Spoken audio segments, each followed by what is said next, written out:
So, here we are, Island 2 of the Crash Bandicoot 1 remake, and, yeah, these load times.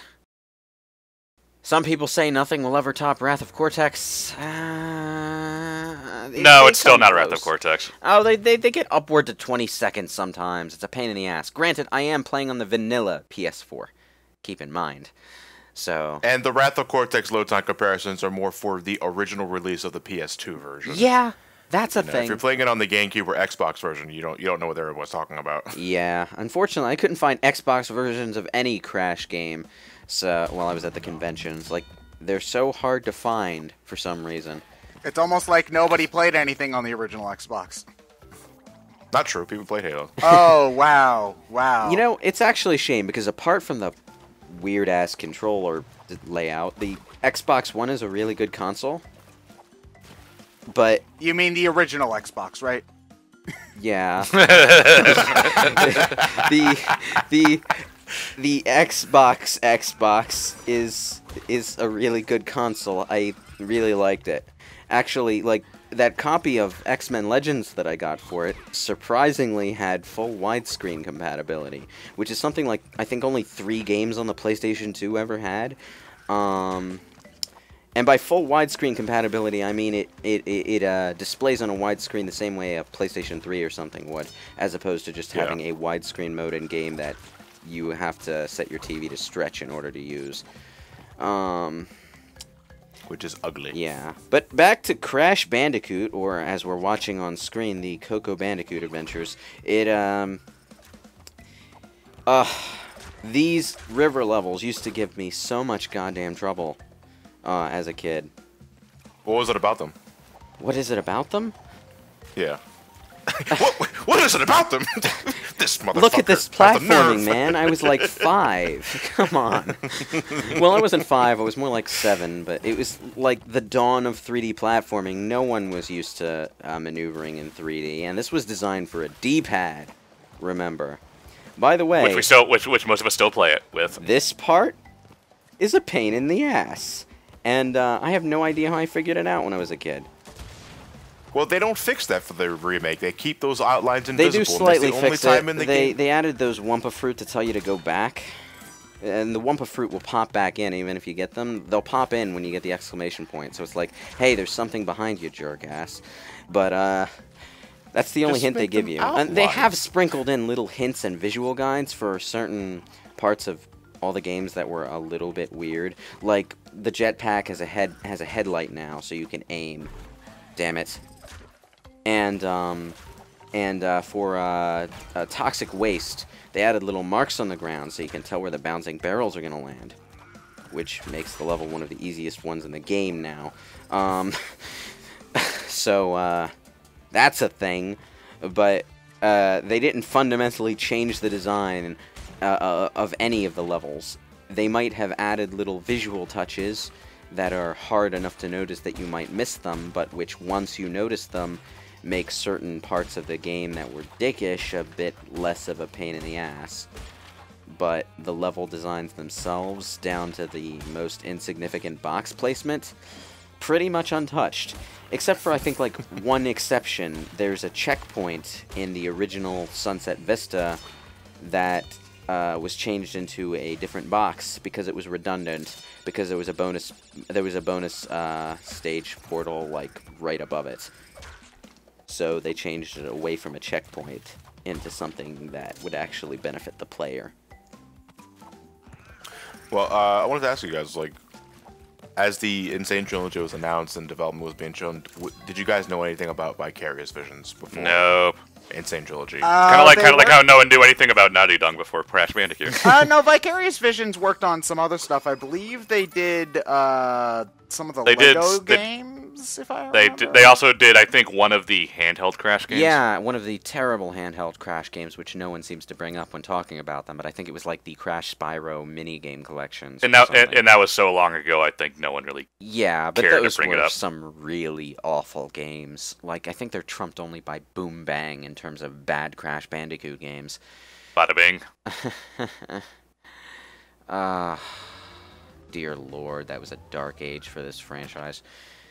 It feels like everything after 2003 was a dark age for this franchise. Well, I'll defend Crash Bandicoot: The Huge Adventure. That was the Game Boy Advance. Not the Spyro one. The Huge Adventure was just a 2D Crash game, and Crash had 2D in it already, so it's basically and it worked. I thought it was actually a decent attempt at putting Crash Bandicoot into the Game Boy Advance. It looks like the graphics have aged like piss because like half of the Game Boy Advance's and I know my aged piss. like half of the Game Boy Advance's library, they tried to get all fancy with pre-rendered graphics instead of doing proper sprite work. So it looks like a really pixely version of fucking a Donkey Kong Country. But but that's the only thing I can really say against it, other than the fact that it's a bit bland and uninventive. But you know, for a portable Crash Bandicoot title, it has some novelty value.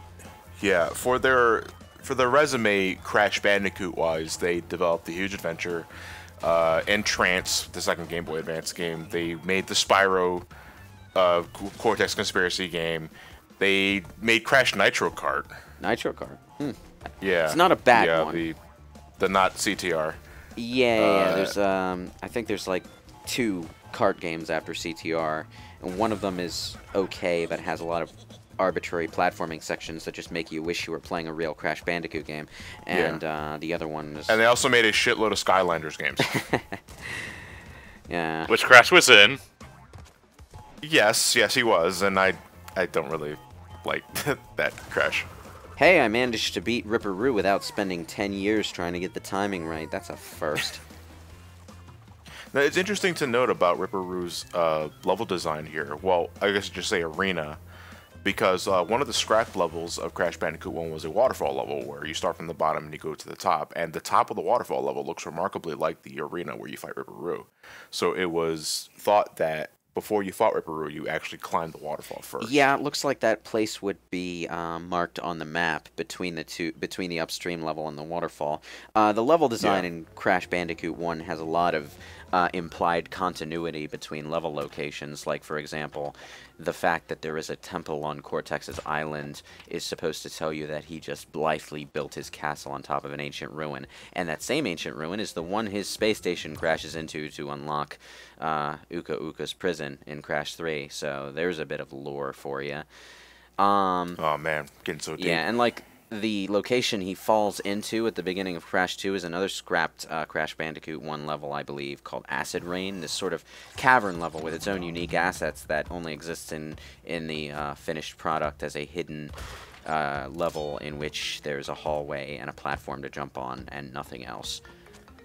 So it's vividly interesting. It's vividly interesting, yeah, which is probably why they reused the assets for Crash 2. But but yeah, I like if they do any more cut content levels as DLC for this game, I'd like to see Acid Rain be realized, sort of like the Hidden Palace in the Sonic 2 rebuild. Yeah. But there's still plenty of well, I mean, I would hope so, because Lost Treasures, as in plural, I would think would instigate that there's more than just one level, otherwise just call it Lost Treasure. Or just Stormy Ascent DLC. But well, you got the actual official name of the DLC on your add-ons list on the PlayStation 4 is really bland. It's like add-on level. Okay. Well, oh my god, I want 5. Extra level. Anyway, this is Lost First City. color gem level. The first color gem level, and wouldn't you know it, it also has an embryo level, which leads to a certain annoying aspect of the challenge reshuffle in the remake. You have to do all of the bonus stages to get the box gems, which is usually not a headache, but there are certain Tawna stages and basically all of the embryo stages that are just a pain in the ass to get through. So for the color gems that have embryo stages, which is at least 2 of the color gems, you have to do the embryo stages, but you also have to get through the level without dying, which means if you do the embryo stage and then die, you have to do the embryo stage again, and it's a pain in the fucking ass.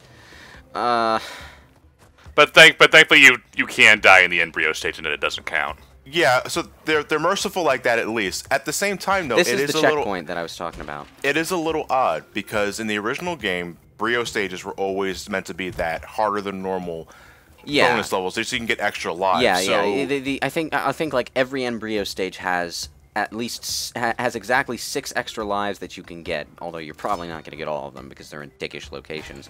Yeah, but the fact is that they were always inherently harder, much harder, than the level that you traveled just to get those tokens.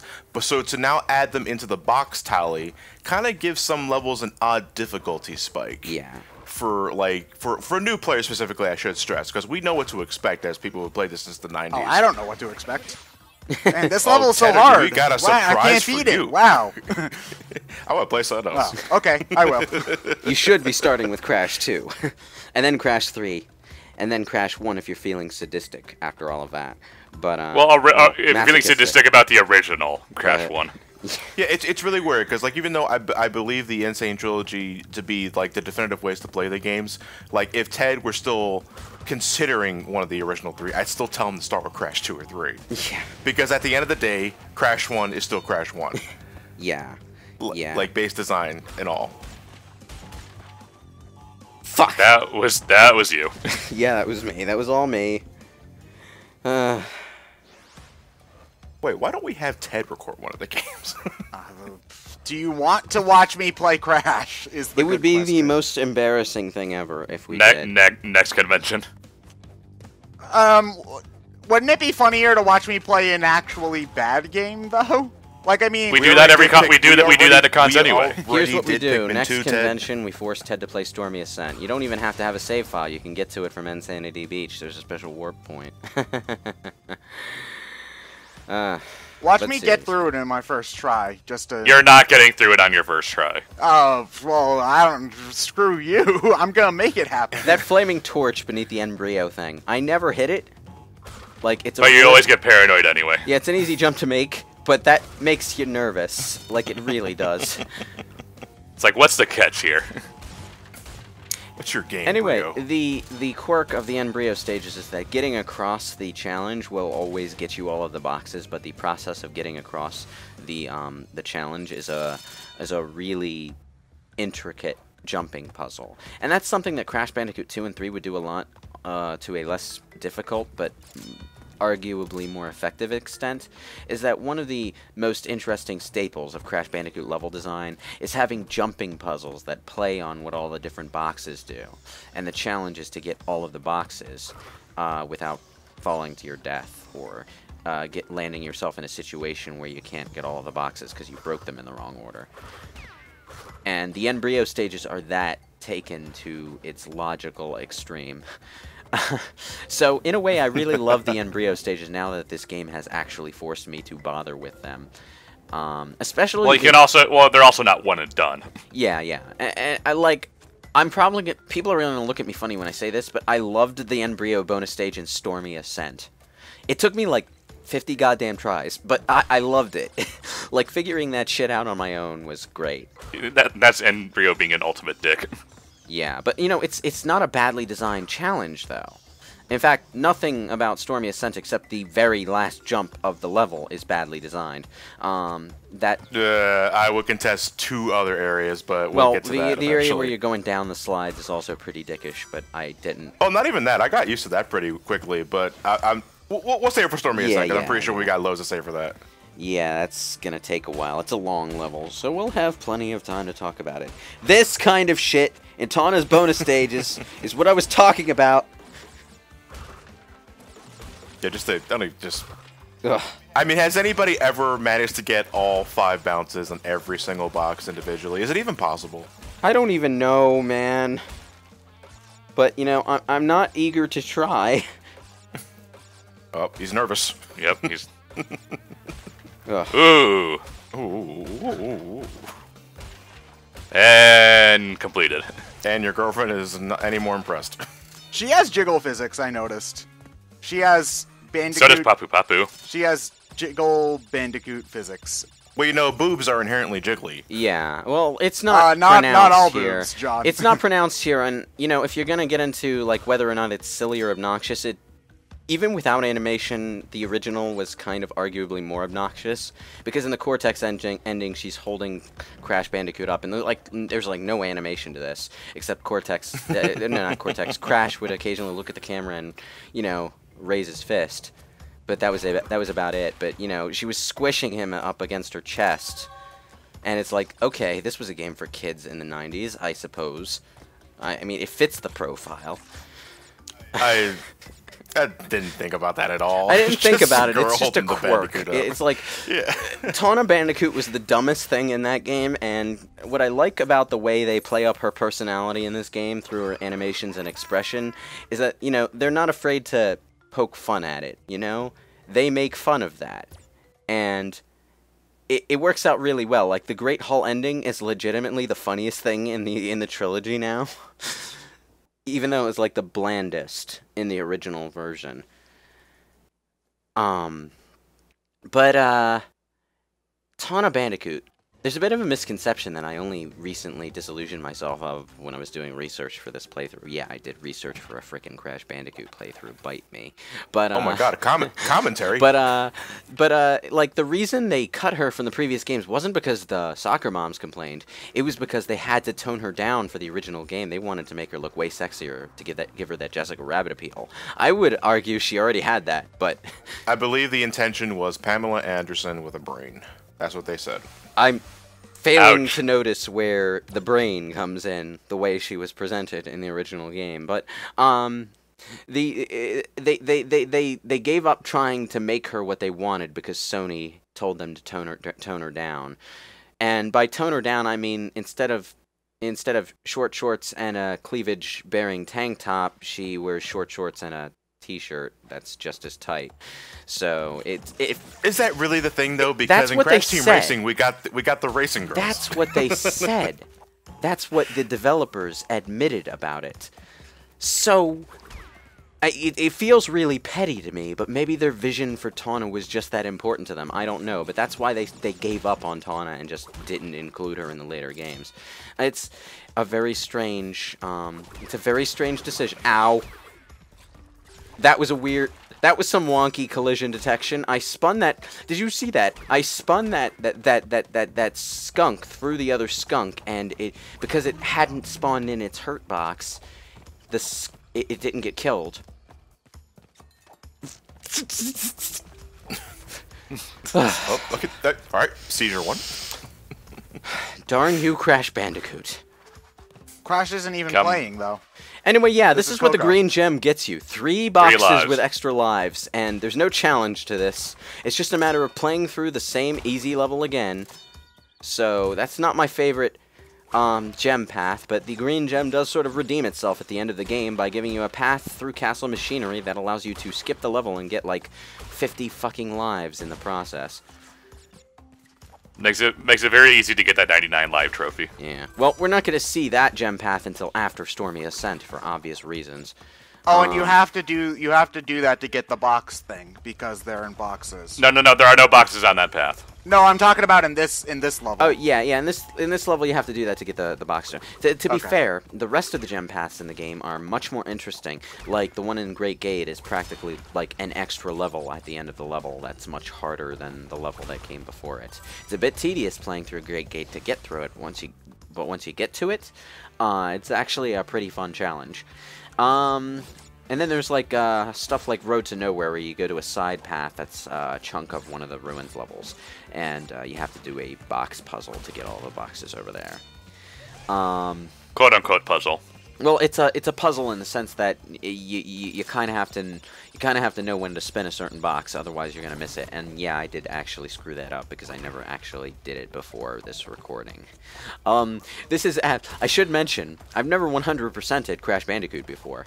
Thank you, in Trilogy, for fixing the box problem. Yeah, now that I have a version of the game that doesn't make doing this a massive time-wasting pain in the ass, I actually did have fun getting all of the gems. I'm still not going for the relics. Like you'd have to actually pay me several $1,000s to make me do that.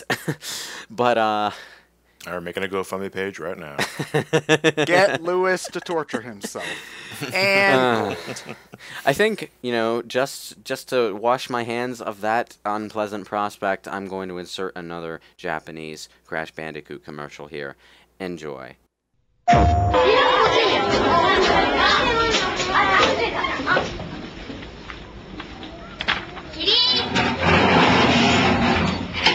おはようございます。着席。